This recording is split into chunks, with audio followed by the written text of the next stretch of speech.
Hello, welcome to my first video. Today I will explain the politics and lead up to World War II from 1919 to 1933. Because of YouTube's community guidelines, the leader of Germany from 1933 to 1945 will be referenced as Hitler. Now to the video. The Nazi Party was founded as the German Workers' Party by Angston Drexler.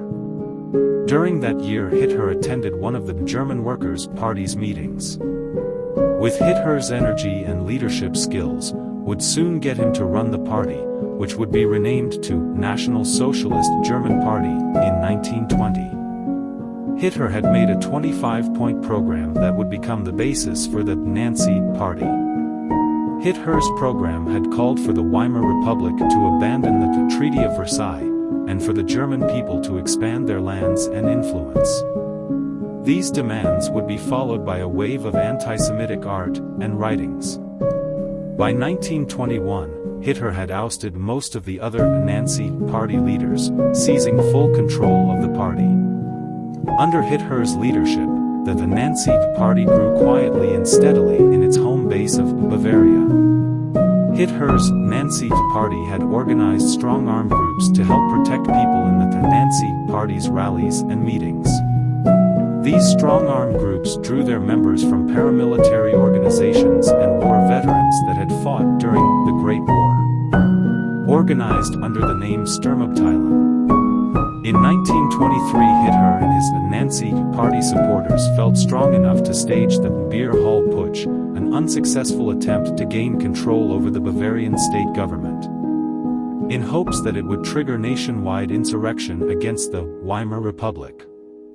After the coup had failed, the Nazi Party was temporarily banned, with Hitler being sent to prison for most of 1924. Upon his release, Hitler quickly set out to rebuild his party, vowing to achieve power only through legal political means. The Nazi Party's leadership grew from 25,000 in 1925 to around 177,000 or more in 1929. The Nazi Party's organizational system of district leaders spread through all of Germany.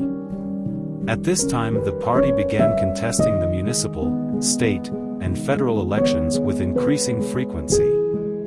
However, it was the effects of the Great Depression in Germany that brought the Nazi Party to real nationwide importance. The rapid rise in unemployment during 1929 to 1930 made millions jobless, homeless, and dissatisfied. Voters whom the Nazi Party exploited to its advantage, from 1929 to 1932, the party vastly increased its membership and voting strength.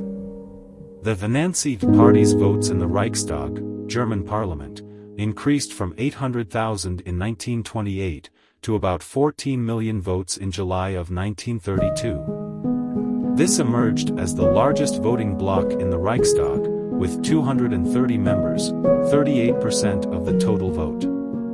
By then, Big Business Cork, ES had begun to influence and finance the Nazi Party's electoral campaigns, and an overwhelming band of SA toughs increasingly dominating the street fighting with the Communist Party. When unemployment in Germany began to drop in late 1932, so did the Nazi Party's votes, decreasing from 14 million to around 12 million. 33% of the vote. In November of 1932, Hitler's shrewd maneuvering behind the scenes and prompted the president of the Weimar Republic, Paul von Hindenburg, to name Hitler Chancellor of Germany in January 1933. Hitler used the powers of the Chancellor to solidify the Nazi Party's position in the government. During the following months, the elections of March 5, 1933 precipitated by the burning of the Reichstag building. Only days earlier gave the Nazi Party 44% of the votes, and further mischievous tactics on Hitler's part turned the voting balance in the Reichstag in the Nazi Party's favor. On March 23, 1933, the Reichstag passed the Enabling Act, which enabled Hitler's government to issue decrees independently of the Reichstag and the presidency. Hitler basically assumed dictatorial power. On July 14, 1933, Hitler's government declared that the Nazi Party to be the only political party in Germany. On the death of Hindenburg in 1934, Hitler took the titles of Führer, leader, Chancellor, and Commander-in-Chief of the German military. And he remained the Nazi Party's leader, as well as Nazi Party membership became mandatory for all higher civil servants and bureaucrats, as well the district leaders became powerful figures in the state of government. Hitler crushed the Nazi Party's left, or socialist-oriented, wing in 1934, executing Ernst Röhm and other rebellious SA leaders. In what would become known as the Night of the Long Knives, Hitler's word was supreme and undisputed command in the party. Its vast complex hierarchy was structured like a pyramid, with party-controlled mass organizations for young, women, workers, men, and other groups at the bottom of the hierarchy. Hitler and his closest associates controlled the top with undisputed authority and power.